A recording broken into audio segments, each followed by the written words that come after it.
Hi everyone, welcome back to my channel. आज की जो वीडियो है वो सीटेट कंटेंट के ऊपर है। मेटल एंड नॉन मेटल जो है उसकी जो भी क्वेश्चंस जिस भी टाइप के बनेंगे वो आपकी इसी वीडियो में से बन जाएंगे, बाहर से कुछ भी नहीं आएगा, इस चीज़ की गारंटी है। अगर आप इस पूरी वीडियो को कर लेते हो तो मेटल एंड नॉन मेटल से चैप्टर से जो भी क्वेश्चन आएंगे वो आपके इसमें हो जाएंगे। तो फर्स्ट हम प्रॉपर्टीज़ करेंगे। प्रॉपर्टीज़ जो है वो आ जाती हैं भाई, इंपॉर्टेंट होती हैं प्रॉपर्टीज़, आपको पता होना चाहिए मेटल्स की प्रॉपर्टीज़ क्या होती है, नॉन मेटल की प्रॉपर्टीज़ क्या होती है। अब मेटल्स में हम देखेंगे physical properties of metal. Metal क्या होता है भाई, मेलेबिलिटी सबसे पहले हम इसमें चेक करेंगे। मेलेबिलिटी क्या होगा कि हम जो हमारी जो मेटल है, हमने जो मेटल लिया है उसको हम एक पतली सीट में कन्वर्ट कर दें, बिल्कुल थिन सीट। जैसे कि आपने देखा होगा जो आपकी एल्युमिनियम फॉयल पेपर होती है जो आप फूड रैप करने के लिए यूज़ करते हो, वो कितनी पतली सीट होती है, वो उसको भाई हैमर के थ्रू उसको बिल्कुल पतले फॉर्म में, बिल्कुल थिन फॉर्म में कन्वर्ट कर दिया जाता है। उसी को हम मेलेबिलिटी बोलते हैं। इन सिंपल लैंग्वेज, जब हम किसी मेटल को एक हथौड़े के द्वारा उसको इतना कूटते हैं कि वो एक पतली सी सीट में कन्वर्ट हो जाता है, उसी को हम मेलेबिलिटी बोलते हैं। जैसे कि silver and aluminium foil example है इसका बेस्ट यही। अगर आपको एग्जाम्पल फाइंड आउट करना है पेपर में तो ईजिली आपको पता होना चाहिए।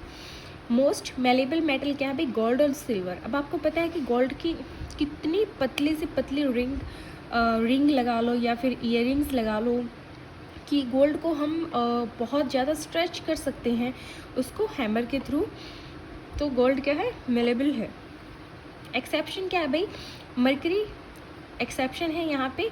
मरकरी मेटल है लेकिन ये भाई लिक्विड स्टेट में हमें मिलता है। सेकेंड प्रॉपर्टी है भाई डक्टिलिटी। डक्टिलिटी क्या होगी भाई कि हम उसको एक कि उसकी जो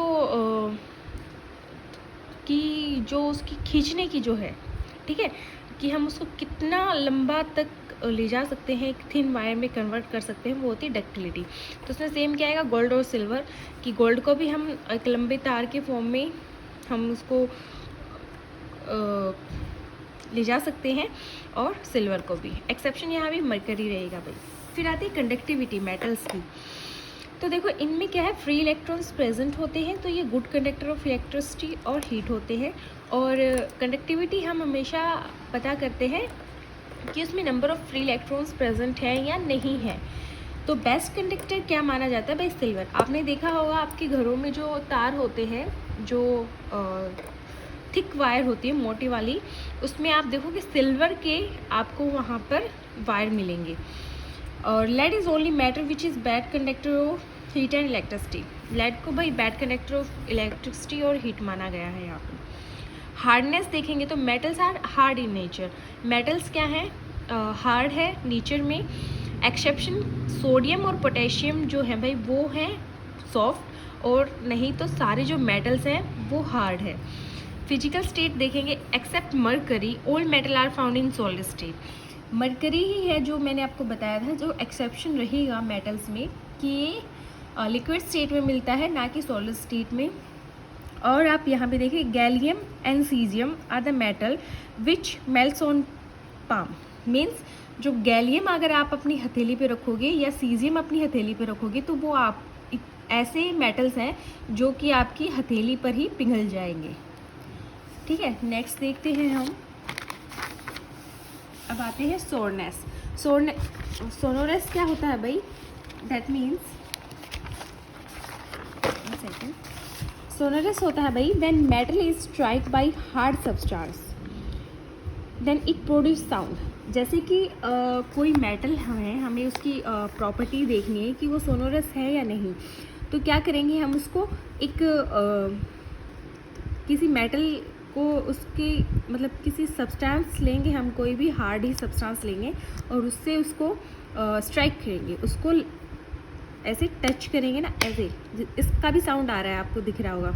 तो सोनोरस क्या है, वो जो प्रॉपर्टीज़ शो करें, साउंड प्रोड्यूस करें। तो ये क्या होगी, बेल। आपने देखा होगा स्कूल में जो आपकी बेल होती है उसको एक लकड़ी के सब्सटेंस से उसको हीट किया जाता है, स्ट्राइक किया जाता है, तो एक साउंड प्रोड्यूस होता है, बहुत ही अच्छा होता है वो साउंड। अब है लश्चर। लश्चर क्या होता है भाई? चमकीला। लश्चर क्या है? मेटल्स आपने देखे होंगे, लश्चर मेटल में होता ही है। जैसे आप देखो गोल्ड है, लश्चर है भाई, शाइनिंग है उसमें, तो इससे आपको पता होना चाहिए कि लश्चर प्रॉपर्टी मेटल शो करते हैं। Physical properties of non metal देखो। Non metal are non malleable and non ductile. ये भाई ना तो मेलेबल होते हैं ना ही डक्टाइल होते हैं। ये ब्रिटल इन नेचर होते हैं, और brittleness means when substance beaten by hammer then it convert into powder form non as a brittleness. वो एक पाउडर फॉर्म में कन्वर्ट हो जाते हैं अगर वो किसी चीज़ से हैमर किए जाते हैं। जैसे एक्सेप्ट यहाँ दिया हुआ ग्रेफाइट। ग्रेफाइट है भाई, वो नॉन मेटल है, bad conductor of heat and electricity है। Non metal are found in solid, liquid and gas. आपने देखा है जो नॉन मेटल है वो 3 फॉर्म में मिलेंगे आपको, सॉलिड भी मिलेंगे, लिक्विड भी मिलेंगे और गैस भी मिलेंगे। और पीरियोडिक टेबल में आपने देखा है जो ट्रांजिशन मेटल से इस साइड वाले हैं, पी ब्लॉक वाले हैं, उसमें ही ये तीनों प्रॉपर्टीज़ आपको देखने को मिल जाएंगी। ब्रोमीन है found in liquid state. Bromine liquid state में फाइंड आउट किया जाता है। आयोडीन क्या है भाई? लश्चर प्रॉपर्टी शो करेगा, और अदर क्या है? नॉन लश्चर होंगे। Non metal are non sonorous. Non metal are soft in nature. ये सॉफ्ट इन नेचर होती है नॉन मेटल्स। अब हम इसकी केमिकल प्रॉपर्टीज़ देखेंगे, तो अब आपको केमिकल प्रॉपर्टीज़ भी आ सकती है आपके एग्जाम में, तो आपको पता होना चाहिए। Reaction with oxygen. जब हम मेटल की रिएक्शन करेंगे ऑक्सीजन के साथ तो मेटल ऑक्साइड बनाएगा भाई, ठीक है, जो कि बेसिक इन नेचर होगा। तो बेसिक इन नेचर में आपको ध्यान रखना है कि they turns red litmus to blue litmus. आपको ये ध्यान रखना है कि जो इनकी प्रॉपर्टी है वो क्या है, वो रेड लिटमस को ब्लू लिटमस में चेंज कर देंगे। आयरन प्लस ऑक्सीजन ले लिया हमने, ठीक है, और ये आयरन ऑक्साइड बन गया जो कि रेडिश ब्राउन में होगा। फिर when copper is expose in nature it becomes green. जब हम कॉपर को एयर में एक्सपोज कर देते हैं तो एयर में भी H2O, O2, CO2 हम कंसीडर करेंगे, तो ये क्या होता है? ग्रीन इन कलर होता है। कलर आपसे पूछा जा सकता है, तो आपको ये ध्यान रखना है। अब आता है एम्फोटेरिक इन नेचर। दो जो oxide which act as acid और बेस, ठीक है, जो दोनों में एग्जिस्ट करें उनको एम्फोटेरिक इन नेचर बोलते हैं। Aluminium and zinc amphoteric in nature है, aluminium oxide and zinc oxide. अब एक नोट और आपको याद रखने की है, the oxide of non metal. जो ऑक्साइड है नॉन मेटल के आर एसिडिक इन नेचर, ये एसिडिक होंगे भाई, और जो मेटल के थे वे नॉन बेसिक थे। Some oxide of non metal are neutral, कुछ न्यूट्रल होंगे। Example of neutral oxide CO, NO, N2O, ये न्यूट्रल होंगे। तो आज की ही वीडियो में आपका ये कंप्लीट हो जाएगा और इससे बाहर कुछ नहीं आएगा। आपको प्रॉपर्टीज़ ध्यान रखेंगे इसमें बस। Reaction with water. अब रिएक्शन विद वाटर करेंगे तो sodium and potassium react violently with water.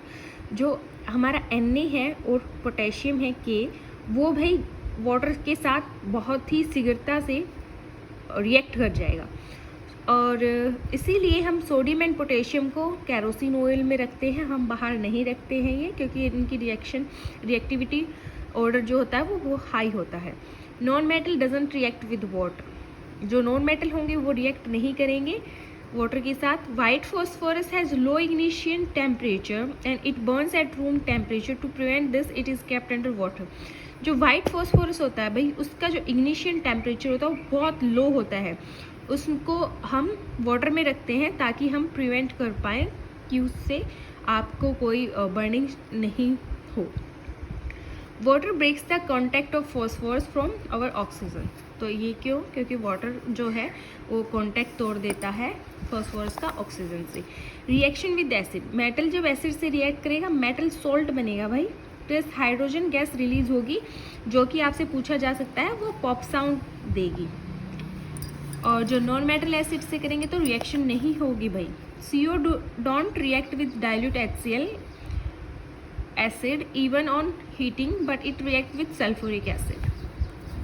Reaction with base. Metal react with sodium hydroxide gives release hydrogen gas. जो मेटल हैं वो रिएक्ट करेंगे भाई सोडियम हाइड्रोक्साइड से, जो कि रिलीज करेगी hydrogen gas. The reaction of metal with base is complex, ठीक है, कॉम्प्लेक्स रिएक्शन होगी वो। अब रिएक्टिविटी सीरीज आपको याद रखनी है क्योंकि इससे क्वेश्चन बन सकता है। मोस्ट रिएक्टिव एलिमेंट है भाई हमारा पोटेशियम और लीस्ट है हमारा गोल्ड।